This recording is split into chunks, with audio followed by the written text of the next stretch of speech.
Hello everyone, welcome to my class.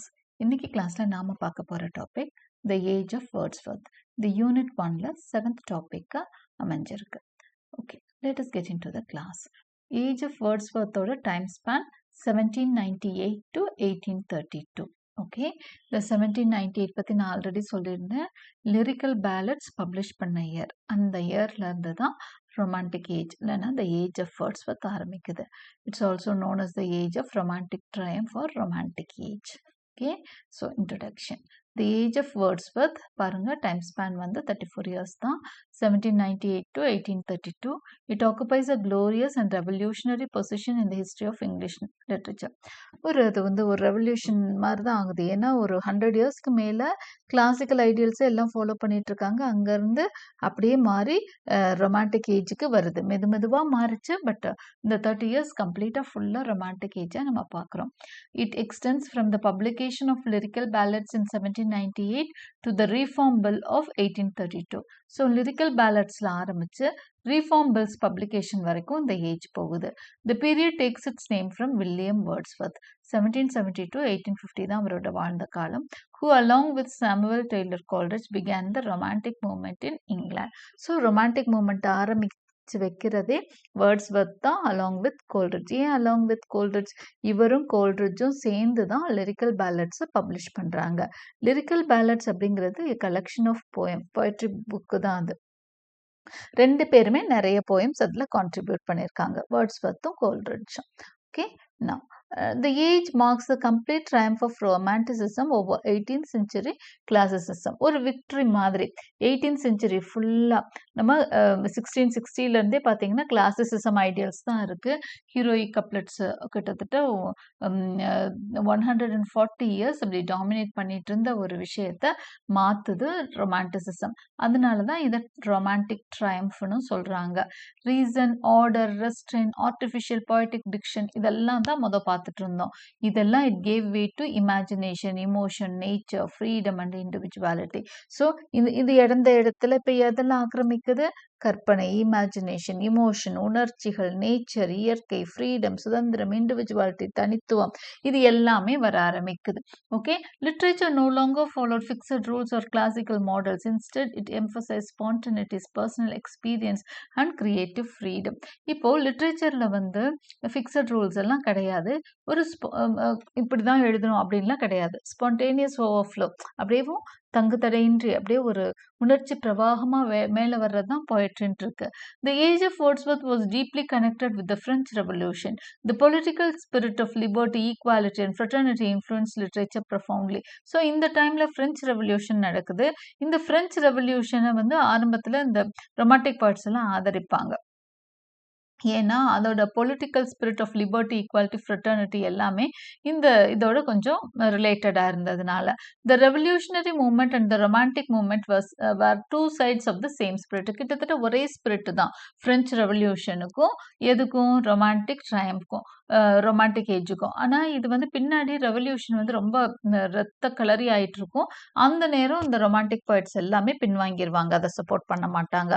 ஆரம்பத்தில் வேர்ட்ஸ்வர்த்லேருந்து எல்லாருமே revolution, French ரெவல்யூஷனை support பண்ணுவாங்க. பிற்காலத்தில் எல்லாமே என்ன பண்ணுவாங்க? திரும்ப கன்சர்வேட்டிசம் போயிடுவாங்க, பழமைவாதத்துக்கே போயிடுவாங்க. Both sought freedom from tyranny whether political or artistic. So இந்த ரெண்டுமே வந்து பொலிட்டிக்கலாக அந்த ஃப்ரெஞ்ச் ரெவல்யூஷன் என்ன ஸ்பிரிட் அப்படின்னா அதுவும் சுதந்திரம் கேட்குது.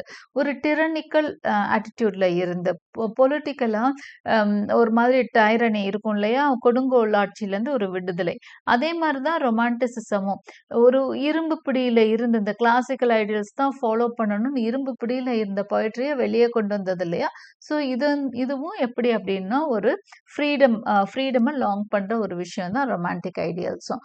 Thus, the age of Wordsworth represents a period of emotional awakening, democratic idealism, imaginative power and artistic freedom. அடுத்ததா historic and social background குள்ள போறோம். The age of Wordsworth was shaped by powerful historical forces. Historical forcesஸும் நிறைய வந்து இந்த ஏஜை வந்து shape பண்ணுது. The French Revolution, நம்ம already சொன்ன மாதிரி French Revolution created tremendous enthusiasm across Europe. French revolution பிரான்ஸ்ல நடந்தா கூட அக்ராஸ் யூரோப் முழுமைக்கும் அந்த தாக்கம் இருக்கு. At first it inspired hope, humanitarian ideals and faith in democracy. Young poets like Wordsworth, Coleridge, Byron, Shelley were deeply influenced by its promise of human freedom.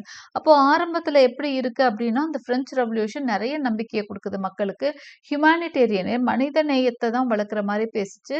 Democracy ஜனநாயகத்தின் மேல நிறைய நம்பிக்கை இருந்த மாதிரி இருந்தது. Okay, young poets like Wordsworth, Coleridge, Byron, Shelley were deeply influenced by its promise of human freedom. So இவங்க எல்லாருக்குமே இந்த எல்லா poets நீங்க மென்ஷன் பண்ண எல்லா poetsக்கும் அந்த தாக்கங்கள் அதிகமா இருந்துச்சு. அவங்களுக்கு ரொம்ப பிடிச்சிருந்தது. பிரெஞ்சு ரெவல்யூஷனோட ஐடியல்ஸ் ரொம்பவே பிடிச்சிருந்தது. However, the reign of terror, the rise of Napoleon, and the long wars that followed led disillusionment. ஆனா பிரெஞ்சு ரெவல்யூஷன் பார்த்தீங்கன்னா ஆரம்பத்தில் அப்படி நிறைய நல்ல விஷயங்களை கொண்டு ஆரம்பிச்ச பிரெஞ்சு ரெவல்யூஷன் அதோட அந்த இதை மாத்திக்குது, அதோட வழியை மாத்திக்குது. ரெயின் ஆஃப் டெரர் கொன்னு குவிக்கிறாங்க, பயங்கரவாதம் அதிகமாகுது, நெப்போலியன் பயங்கர வளர்ச்சி பெறாரு, நிறைய வார் நடக்குது. இது எல்லாம் மக்களுக்கு அது மேல இருந்த நம்பிக்கை குலைச்சிடுது. The initial optimism was replaced by unrest, disappointment and reaction. அப்போ ஆரம்பத்துல ஒரு ஆப்டிமிஸ்டிக்கா இருந்தது, மக்களுக்கு ஒரு ஹோப் கொடுத்த ஒரு விஷயம் அப்படியே டிசல்யூஷன்மெண்ட்டா மாறிடுது, டிசப்பாயின்மெண்ட்டா மாறிடுது. Many writers move from revolutionary idealism to conservatism. So எல்லாரும் அந்த ரெவல்யூஷனரி ஐடியலிசம்ல இருந்து மாறி திரும்பவும் பழமைவாதம் கான்சர்வேட்டிசம்கே போறாங்க. Meanwhile the industrial revolution was transforming England. இங்கிலாந்துல பாத்தீங்க அப்படின்னு சொன்னா இண்டஸ்ட்ரியல் ரெவல்யூஷன் நடந்துட்டு இருக்கு. அதுலயும் நிறைய சேஞ்சஸ் நாட்டுக்குள்ள நடக்குது. Cities expanded rapidly. ஒவ்வொரு ஊரும் பயங்கரமா எக்ஸ்பேண்ட் ஆகுது, இண்டஸ்ட்ரி இருக்க ஊரெல்லாம். அப்போ ரொம்ப பயங்கரமான எக்ஸ்பான்ஷன் ஆகுது ஒவ்வொரு சிட்டியும். Machinery replaced manual labour. நிறைய மெஷின்ஸ் இறக்குறாங்க, அதனால மேனுவல் லேபருக்கு பதிலாக மெஷின்ஸ் உங்களுக்கு தேவைப்படுது. The social inequalities increased. ஏழைக்கும் பணக்காரனுக்கும் உள்ள வித்தியாசம் அதிகமாயிட்டே போகுது. த growth of urban life created a longing for nature and rural simplicity. அப்ப பெரிய பெரிய ஊர் நிறைய சிட்டிஸ் வருது, அர்பன் சிட்டிஸ் நிறைய வருது. இது எங்க பார்த்தாலும் மனுஷங்க இந்த கசமசான்னு இருக்கிறதெல்லாம் பார்த்துட்டு மக்களுக்கு என்ன ஆகும், நேச்சர் மேல ஒரு லாங்கிங்னஸ் வருது, இயற்கையை நோக்கி ஒரு பிரியம் வர ஆரம்பிக்குது. This explains why romantic poets turn to mountains, rivers and countryside for inspiration. இதனால தான் இவங்க என்ன பண்றாங்க, ரொமான்டிக் போயட்ஸே அவங்களோட இதை இன்ஸ்பிரேஷனை எதை எடுத்துக்கிறாங்கன்னா நேச்சரை எடுத்துக்கிறாங்க. The period also saw the rise of periodicals like சரி வேற என்னென்ன விஷயங்கள் இந்த பீரியட்ல நடந்ததுன்னா, எடின்பர்க் ரெவ்யூ, குவார்டர்லி ரெவ்யூன்ற மாதிரி ஜேர்னல்ஸ், பீரியாடிக்கல்ஸ், அதாவது மந்த்லி வீக்லி மாதிரி பீரியாடிக்கல்ஸ் வருது. வார இதழ் மாத இதழ் சொல்லுவாங்களா, அதுதான் periodicals. growth of journalism and literary criticism பார்க்குறோம். Expansion of the reading public, நிறைய மிடில் கிளாஸ், லாஸ்ட் டைமே அது பார்த்தோம், லாஸ்ட் ஸ்டேஜ்லேயே ரீடிங் பப்ளிக் அதிகரிக்கிறாங்க. Spread of democratic and humanitarian ideas. So இந்த ஐடியாஸ் எல்லாம் அதிகமாக பரவ ஆரம்பிக்குது. thus political upheaval, social change and industrial development created the emotional and intellectual climate of romantic literature. So இது எல்லாமே ரொமான்டிக் லிட்ரேச்சருக்கு ஒரு இது அமையுது. ஓகே, ஒரு இமோஷனலா ஒரு உணர்ச்சி பிரவாகம் மிக்க ஒரு அந்த ஏஜ் அமைகிறதுக்கு இந்த பொலிட்டிக்கல் அப்ஹீவல், பொலிட்டிக்கலா நடக்கிற சேஞ்சஸ், சோஷியல் சேஞ்சஸ் எல்லாம் காரணமா அமையுது. General literary characteristics. The age of Wordsworth is marked by distinct literary features. சரி, வேற என்னென்ன லிட்டரரி ஃபீச்சர்ஸ், அந்த லிட்ரரி ஃபீச்சர்ஸ் என்னென்ன இந்த பீரியட்ல, இலக்கிய குணாதிசயங்கள். Okay, romanticism replace classicism as the dominant literary force. இதுதான் பேசிக். கிளாசிசிசம் நீங்கி ரொமான்டிசிசம் வருது. Imagination was valued above reason. கற்பனைக்கு முக்கியத்துவம் கொடுக்கப்பட்டது. Emotion and individual experience became central things. Emotion, உணர்ச்சிகளுக்கும் தனி மனித அந்த எக்ஸ்பீரியன்ஸ் இருக்கு இல்லையா, அனுபவங்கள், அதுக்கெல்லாம் முக்கியத்துவம் தரப்பட்டது. Nature was treated as a living spiritual presence. இயற்கைக்கு ஒரு தெய்வீகமான ஒரு பண்பு இருக்கிறதா அறியப்பட்டது. அதை பத்தி பேச ஆரம்பிச்சாங்க. ஒரு ஸ்பிரிச்சுவல் பிரசன்ஸா அதை பேச ஆரம்பிச்சாங்க. Poetry rejected artificial diction and embrace simple language. பொயட்ரியில் ஆர்டிஃபிஷியல் டிக்ஷன் வந்து ஒதுக்கப்பட்டது, ரிஜெக்ட் பண்ணப்பட்டது. ஓகே, அதாவது பொய்யான அந்த அந்த ஆர்டிஃபிஷியலாக தானே இருந்தது. இந்த ஏஜ் ஆஃப் போப்பில் அந்த டிக்ஷன், அந்த எழுத்துக்கள் ரொம்ப அலங்காரமாக இருக்கணும்னு நினச்சாங்க. ஸோ அதெல்லாம் விட்டுட்டு சிம்பிள் லாங்குவேஜுக்கு வர்றாங்க, சிம்பிள் வேர்ட்ஸ் யூஸ் பண்ணுறாங்க. Medievalism and interest in the past revived. அப்போ மெடிவலிசம் இன்ட்ரெஸ்ட்னா அந்த மிடில் ஏஜஸ்ல இருந்த அந்த லிட்ரேச்சர்லாம் திரும்பவும் வந்தது. There was strong sympathy for common people, ordinary people, common people மேல ஒரு இரக்கம் வந்தது எழுத்தாளர்களுக்கு. Literature became more subjective and personal. ரொம்பவே சப்ஜெக்டிவ் அண்ட் பர்சனல்னா அவங்கவுங்க மனசுக்கு என்ன பிரியமோ அதெல்லாம் எழுத ஆரம்பிச்சாங்க. மக்களுக்கு அறிவுரை சொல்றது இதெல்லாம் ஓரம் கட்டிட்டு அவங்களுக்கு அவங்க சப்ஜெக்டிவ் அப்படின்னா தனி மனித அந்த அனுபவங்கள் இதெல்லாம் எழுத ஆரம்பிக்கிறாங்க. Super natural elements were treated imaginatively and psychologically. Super natural elements எல்லாமே நிறைய வருது இந்த ரொமான்டிக் ஏஜில். இது எல்லாமே கற்பனையோட ட்ரீட் பண்ணப்பட்டது, பயன்படுத்தப்பட்டது. The lyric became the most popular poetic form. லிரிக்குங்கிறது ஒரு காமன் poetic form. இதுதான் வந்து ப்ராப்பர் ஃபார்மாக இருந்தது. Prose style became more passionate, varied and colorful. ப்ரோஸும் வந்து ஒரு இமோஷனலோட இந்த டைம்ல வந்து ப்ரோஸும் இருந்தது. ஓல்டர் போயட்ஸ், யங்கர் போயட்ஸ்ன்னு சொல்லுவாங்க. ஃபர்ஸ்ட் ஓல்டர் போயட்ஸ் பார்ப்போம். இவங்கெல்லாம் வந்து ஏஜடாக இருந்தாங்க. 1770லேருந்து 1850 வரைக்கும் வாழ்ந்தவர் William Wordsworth. No poet represents the age more perfectly than Wordsworth. So இந்த ஏஜுக்கான பர்ஃபெக்ட் ரெப்ரசன்டேட்டிவ்னா வேர்ட்ஸ்வர்த் தான். நிறைய ஒர்க்ஸ் எழுதியிருக்காரு. இதில் நம்ம இது மேஜர் ஒர்க்ஸ் மட்டும் சொல்கிறோம். லிரிக்கல் பேலட்ஸ் இது வந்து கோல்ட்ரிட்ஜோடு சேர்ந்து பப்ளிஷ் பண்ணார். இதுலேயே நிறைய பொய்டிக்கல் ஒர்க்ஸ் வந்து பப்ளிஷ் ஆயிடுது. முக்கியமான பொய்டிக்கல் ஒர்க்ஸ்ன்னு பார்க்குறப்போ த prelude, lines written about Internabe, ode on intimations of immortality, the excursion, Michael, Lucy poems. இதெல்லாம் some of his important works. So contribution பார்த்தீங்கன்னா Wordsworth is the supreme poet of nature. அவர் வந்து poet of nature தான் சொல்லுவோம் இல்லையா. He believed that nature is the greatest teacher and that communion with nature alone leads to moral and spiritual growth. அவரை பொறுத்த வரைக்கும் இயற்கை ஒரு அற்புதமான ஆசிரியர். ஓகே, அந்த இயற்கையோட இணைஞ்சு நீ பண்ணாதான் நம்மளுக்கு மாரல் growthம் ஸ்பிரிச்சுவல் growthம் இருக்கும்னு அவர் உண்மையா நம்பினாரு. For him nature was not merely scenery but the visible presence of the divine presence. அவரை பொறுத்த வரைக்கும் இயற்கைங்கிறது ஒரு சீனரி கிடையாது, நம்ம கண்ணுக்கு குளிர்விக்கிறது அப்படியெல்லாம் கிடையாது. அதுதான் கடவுளை நமக்கு கண் முன்னாடி காட்டுற ஒரு விஷயமா அவர் பார்க்கிறாரு. டிவைன் ஸ்பிரிட்டா பார்க்கிறாரு. In the preface to Lyrical Ballads, he declared that poetry should deal with incidents and situations from common life. Preface to Lyrical Ballads அவர் என்ன சொல்றாரு அப்படின்னு சொன்னா, ப்ரிஃபேஸுங்கிறது லிரிக்கல் பேலட்ஸ்க்கு அவர் எழுதின ஒரு முன்னுரை தான் இந்த ப்ரிஃபேஸ்ன்னு சொல்லுவோம். அப்போ அந்த ப்ரிஃபேஸ் டு லிரிக்கல் பேலட்ஸ் அவர் என்ன எழுதுறாருன்னா, ஒரு நல்ல பொயட்ரி வந்து காமன் லைஃப்ல இருக்கிற தீம் எடுத்துக்கணும். அதே மாதிரி அவங்களோட லாங்குவேஜை யூஸ் பண்றது நார்மலான லாங்குவேஜ் யூஸ் பண்ணணும், ஆர்னமெண்டல் லாங்குவேஜ் யூஸ் பண்ணக்கூடாதுங்கிறாரு. He rejected artificial poetic diction and emphasized simplicity and sincerity. So artificial poetry அவர் எதிர்க்கிறாரு, சிம்பிள் வேர்ட்ஸ் தான் வேணுங்கிறாரு. He chose humble rustic life because he believed that in such conditions human emotions were pure and genuine. அதே மாதிரி அவர் என்ன சொன்னார்னா, humble rustic லைஃபை தான் அவர் வந்து விரும்பினாரு. ஏன்னா அந்த மாதிரி ஒரு ரஸ்டிக் லைஃப் அப்படின்னு சொன்னா ஒரு வில்லேஜ்ல வாழ்ற ஒரு லைஃப், எந்த இது கம்ஃபர்ட்ஸும் இல்லாம இயற்கையோட ஒன்றி வாழ்றப்பதான் ஹியூமன் எமோஷன்ஸ் பியூராகவும் ஜெனுயினாகவும் இருக்கும்னு சொல்லி நம்பினாரு. His poetry expresses faith in humanity, moral strength and spiritual calmness. அவரோட poetry எதெல்லாம் வெளிப்படுத்துதுன்னா ஹியூமனிட்டி இருக்கும், moral strength இருக்கும், spiritual calmness இருக்கும். Though he began as a supporter of the French Revolution, he later became conservative. நான் சொன்ன மாதிரி தான் French ரெவல்யூஷனுக்கு இவரும்லாம் ஆதரவு தெரிவித்தவர் தான், பின்னாடி அந்த சப்போர்ட்டை வாபஸ் வாங்கிக்கிறாரு. Yet his poetry always retained democratic sympathy for common people. இருந்தாலும் அவர் காமன் பீப்புளுக்கு அவரோட சிம்பத்தி கொடுத்துட்டே தான் இருந்தார். Wordsworth stands as the high priest of nature and founder of English romantic poetry. So அவரை வந்து ஹை priest of nature அப்படின்னு சொல்லுவோம், ரொமான்டிக் போயட்ரியோட ஃபவுண்டர்னு சொல்றோம்.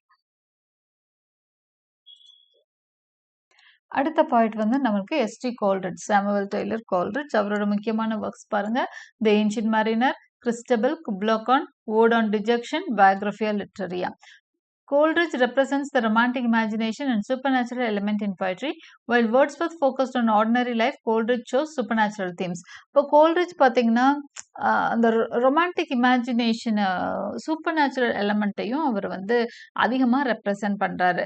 இப்போ வேர்ட்ஸ்வர்த் வந்து ஆர்டினரி லைஃப், ரஸ்டிக் லைஃப், இயற்கையோட ஒன்றி வாழ்றதுன்னு போறாரு. இவர் கொஞ்சம் இந்த நம்ப முடியாத விஷயங்கள், சூப்பர் நேச்சுரல் எலமெண்ட்ஸ் அந்த மாதிரி ஒரு கற்பனைக்குள்ள போயிடுறாரு. கோல்ரிட்ஜ் அவர் அதிகமாக சூப்பர் நேச்சுரல் தீம்ஸ் யூஸ் பண்ணியிருப்பாரு. இந்த ancient மரீனர் he transformed the supernatural into psychological truth. He gave mystery and imagination a pure dignity. Ancient மரீனர்லேயும் அப்படிதான் சூப்பர் நேச்சுரல் எலமெண்ட்டை ஒரு சைக்கலாஜிக்கலா அவர் வந்து ட்ரீட் பண்ணியிருப்பாரு.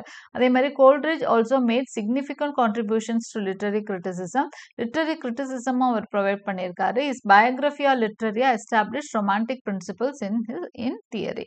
ஓகே, அவரோட பயோகிராஃபியா லிட்ரரியால அவர் ரொமான்டிக் பிரின்சிபல்ஸ் ஒரு தியரியா கொடுத்திருக்கிறாரு.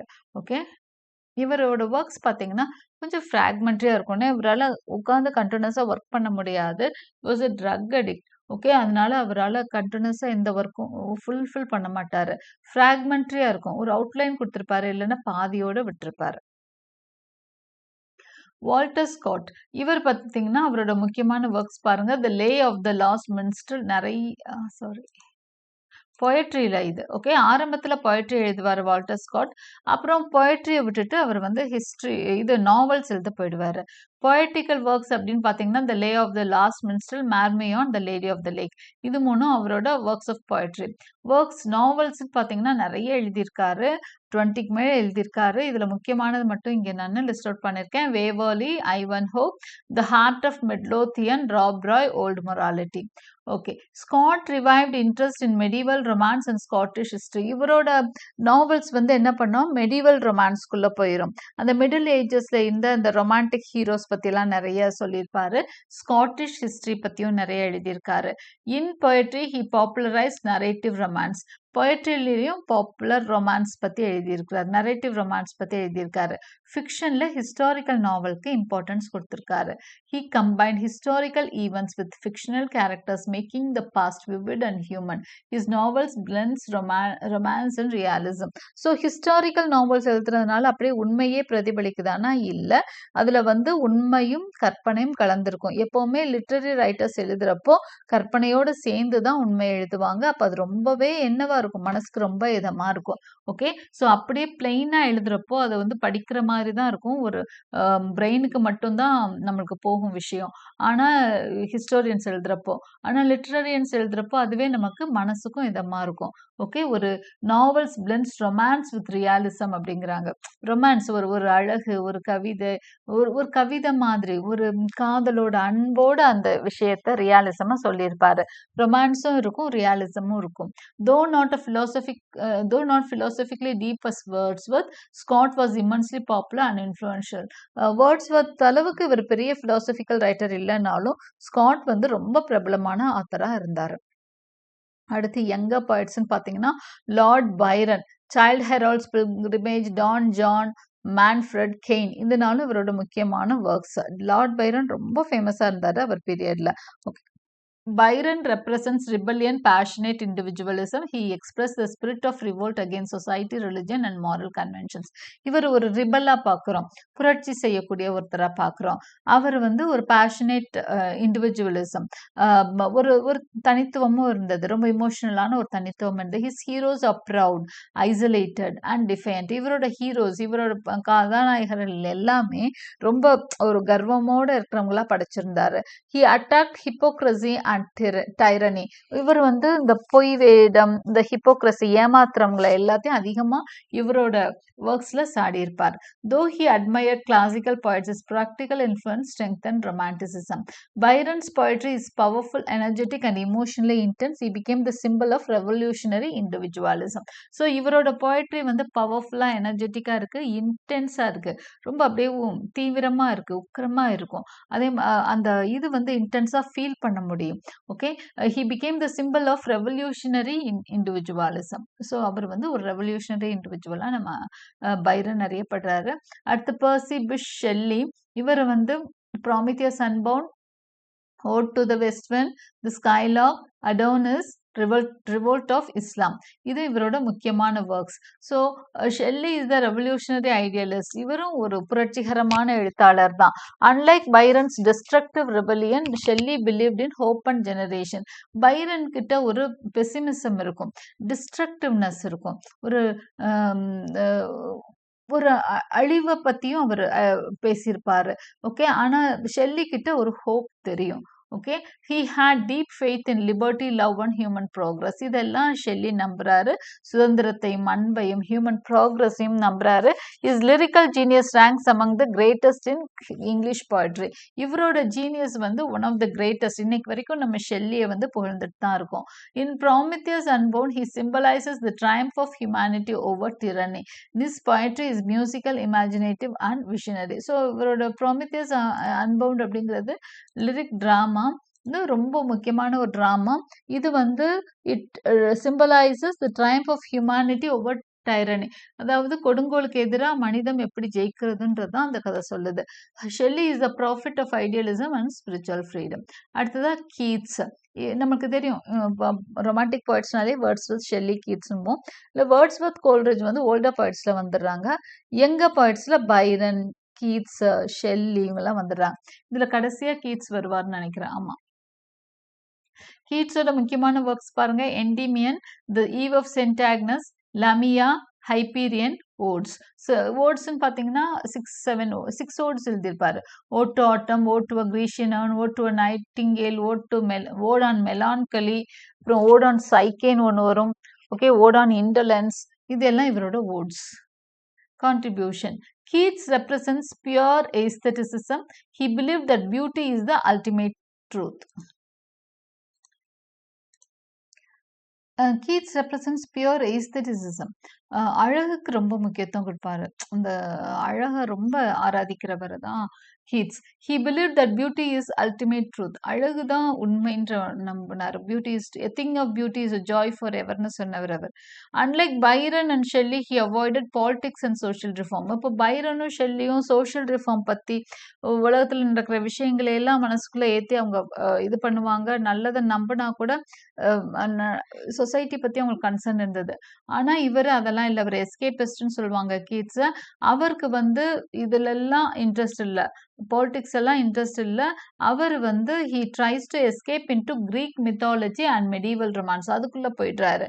கிரீக் மித் பற்றி நிறைய எழுதுவார், மெடிவல் ரொமான்ஸ் பற்றி எழுதியிருப்பாரு. His Eve of Saint Agnes எல்லாம் அதுதான். His sense were imagery, rich language and artistic perfection make him one of the greatest romantic poets. So அந்த imagery அவரை one of the greatest romantic poets நம்ம சொல்றோன்றது உங்களுக்கு தெரியும். So ஏன்னா சென்ஸ்வஸ் imagery இருக்கும்.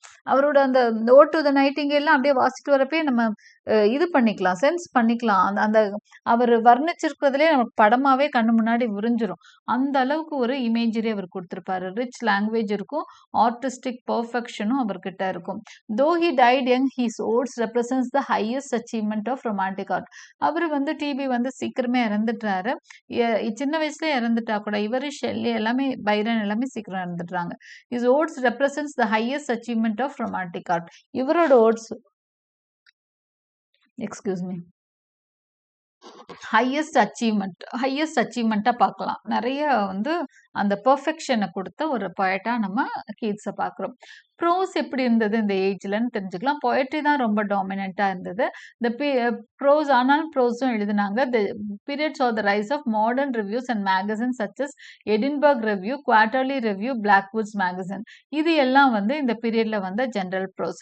இதில் முக்கியமாக ஜென்ரல் மேகசின்ஸ், ஓகே, மேகசின்ஸ், இந்த மேகசின்ஸ் எல்லாம் அதிகமாக வந்ததுனால நிறைய கான்ட்ரிபியூஷன்ஸ் இருந்தது, நிறைய எஸ்ஸேஸ் எல்லாம் வந்தது. இதுல இம்பார்ட்டன்டான ப்ரோஸ் ரைட்டர் நம்ம பார்த்தா சார்ல்ஸ் லாம். எஸ்ஸேஸ் ஆஃப் எலியா ரொம்ப ரொம்ப முக்கியம். நமக்கு எல்லாம் ப்ரிஸ்கிரைப் பண்ணிட்டே இருக்க தான் எஸ்ஸேஸ் ஆஃப் எலியா. நீங்க படிக்கிற ட்ரீம் சில்ட்ரன் உள்ளிட்ட எல்லா எஸ்ஸேஸும் இதுல ப்ரிஸ்கிரைப் பண்ணியிருக்கும். எஸ்ஸேஸ் ஆஃப் எலியால தான் வந்திருக்கும். Okay, famous for humour, pathos and love of Elizabethan literature. So இதெல்லாம் வந்து இவரோட குணாதிசயமா பார்க்குறோம். வில்லியம் ஹாஸ்லிட் அப்ப இருந்த இன்னொரு முக்கியமான ஒரு ப்ரோஸ் ரைட்டர். இவர் வந்து லிட்ரரி கிரிட்டிக்காவும் எஸ்ஏயிஸ்டாவும் இருந்தாரு. நிறைய எஸ்ஏஸ் வந்து எழுதினாரு. Known for critical insight and balance judgement. நம்ம ப்ரோஸ் எல்லாம் படிக்கிறப்போ வில்லியம் ஹாஸ்லிட்டோட நிறைய ப்ரோஸ் பீசஸ் படிப்போம். ஓகே, ரொம்ப கிரிட்டிக்கல் இன்சைட், அவரோட கிரிட்டிக்கல் இன்சைட்ஸ்க்காக அவர் அறியப்பட்டவர். தாமஸ் டிக்வின்சி வந்து ஒரு he is known for his confessions of an English opium eater. இப்படி ஒரு ஒர்க் எழுதியிருக்காரு. அது ரொம்ப புகழ்பெற்ற ஒர்க். இது வந்து Thomas De Quincey. Master of rich imaginative ப்ரோஸ்னு அவரை சொல்றாங்க. Prose became more emotional, colorful and expressive than 18th century prose. So இந்த செஞ்சுரி ப்ரோஸ் பார்த்தீங்கன்னா ரொம்பவே இமோஷனலாக இருக்கு. The novel in the age of Wordsworth. Okay, so இது ஏஜ் ஆஃப் வேர்ட்ஸ்வொர்த்துங்கிறப்போ ஏர்லி 19th செஞ்சுரின்னு வந்துடும். ஸோ 18th செஞ்சுரி ப்ரோஸை விட இந்த ப்ரோஸ் ரொம்பவே நல்லா இருக்குன்னு சொல்றாங்க. நாவல் எப்படி இருந்தது அப்படின்னு சொன்னா, முக்கியமான நாவலிஸ்ட். நாவல் வந்து திரும்பவும் நல்ல வளர்ச்சி பாதையில தான் போகுது. இதுல நம்ம வந்து முக்கியமான ரைட்டர்ஸ் அப்படின்னு பார்த்தீங்கன்னா ஜேன் ஆஸ்டன் இருக்காங்க. ஜேன் ஆஸ்டன் பத்தி நம்மளுக்கு தெரியும். அவங்க ஒரு விமன் நாவலிஸ்ட், ரொம்ப ஃபேமஸ் ஆன ஒரு நாவலிஸ்ட் தான் ஜேன் ஆஸ்டன். ஓகே, ஸோ இவங்களோட அவங்க வந்து ஒரு 6 நாவல்ஸ் எழுதியிருப்பாங்க. முக்கியமான நாவல்ஸ் இங்கே கொடுத்துருக்கோம். Pride and Prejudice, Emma, Sense and Sensibility, Persuasion, Northanger Abbey, இதெல்லாம் அவங்களோட Sense and Sensibility. Okay, these are 6 novels எழுதியிருப்பாங்க. She perfected the domestic social novel with subtle humour and realistic characterisation. இப்போ இவங்க வந்து டொமஸ்டிக் சோஷியல் நாவல் எழுதுறாங்க. Social நாவல்னா அந்த சமூகத்துல என்ன பார்க்குறாங்களோ அதை ரிஃப்ளெக்ட் பண்ற மாதிரி நாவல்ஸ் தான் டொமஸ்டிக் நாவல்ஸ்ன்னு சொல்லுவாங்க. ஸோ அவங்க அதிகமா வந்து திருமணத்தை பத்தியும் லவ் பத்தியும் எழுதியிருப்பாங்க அவங்க நாவல்ஸ்ல. ஸோ அதுதான் இவங்களோட நாவல்ஸ். ஜேன் ஆஸ்டன் ரொம்ப புகழ்பெற்ற நாவல்ஸ் அது. அடுத்து மரியா எட்ஜ்வர்த்னு ஒரு நாவலிஸ்ட் இருந்தாங்க. அவங்களோட முக்கியமான ஒர்க்குன்னு பார்த்தா Castle Rackrent, polished Irish life manners பத்தி அவங்க எழுதியிருப்பாங்க. ஓகே, ஐரிஷ் லைஃப், அயர்லாந்து மக்களோட லைஃபும் மேனர்ஸும் பத்தியும் அவங்களோட ஒர்க்ஸ்ல நம்ம பார்க்கலாம். சூசன் ஃபெர்ரியருங்கிறவங்க இன்னொரு நாவலிஸ்ட். அவங்களோட முக்கியமானது மட்டும்தான் நம்ம பார்த்துட்டு இருக்கோம். மேரேஜ் அப்படின்னு ஒரு நாவல் எழுதியிருக்காங்க. She depicted Scottish society. இது வந்து அயர்லாந்து, ஸ்காட்லாந்து, இங்கிலாந்து, வேல்ஸ் நாளும் சேர்ந்து தான் நமக்கு என்னது கிரேட் பிரிட்டன் அப்படின்னு சொல்றோம். சரியா, அதனால இது எல்லாமே ஒண்ணுக்குள்ள ஒன்னா தான் இருப்பாங்க. Thus fiction expanded in range and technique during this period. So ஃபிக்ஷனும் வந்து பயங்கரமா எக்ஸ்பாண்ட் ஆச்சு இந்த பீரியட்ல. ஸோ பொயட்ரியும் ஃபிக்ஷனுமே நல்ல வளர்ச்சி கண்டது. ப்ரோஸ்லையுமே நிறைய ஜேர்னல்ஸ் வந்ததுனால கான்ட்ரிபியூஷன் நல்லாவே இருந்தது. ஸோ இதுதான் age of Wordsworth. Conclusion. The age of Wordsworth represents the full triumph of romanticism. So இந்த பீரியட்ல பாருங்க, இமேஜினேஷன் ரீப்ளேஸ் ரீசன் பார்க்குறோம். இதெல்லாம் ஆல்ரெடி நம்ம பார்த்தது தான். Nature replaces city life, emotions replaces artificial restrained, individual freedom replaces classical rules. So already நான் meaning சொன்னதுனால நான் அப்படியே கிராஸ் பண்ணி போகிறேன். Medieval romance revived, prose became richer and more passionate, the historical novel was established. So இந்த எல்லா விஷயங்களும் இந்த ஏஜ் ஆஃப் வேர்ட்ஸ்வொர்த்ல நடக்குது. Okay, Wordsworth, Coleridge, Byron, Shelley, Keats இங்க எல்லாரும் பொயட்ரியை டிரான்ஸ்ஃபார்ம் பண்றாங்க. ஸ்காட், அப்புறம் வந்து ஜெயின் ஆஸ்டன், இவங்க வந்து ஃபிக்ஷனை ரிவைவ் பண்றாங்க, ரெவல்யூஷன் பண்றாங்க. லேம்ப், ஹாஸ்லிட் வந்து ப்ரோஸை என்ரிச் பண்றாங்க. ஸோ இந்த 3 ஜான்ராவும் ரொம்ப வளமோட இருந்தது ஏஜ் ஆஃப் வேர்ட்ஸ்வொர்த்ல. Hope you like my explanation. Thank you.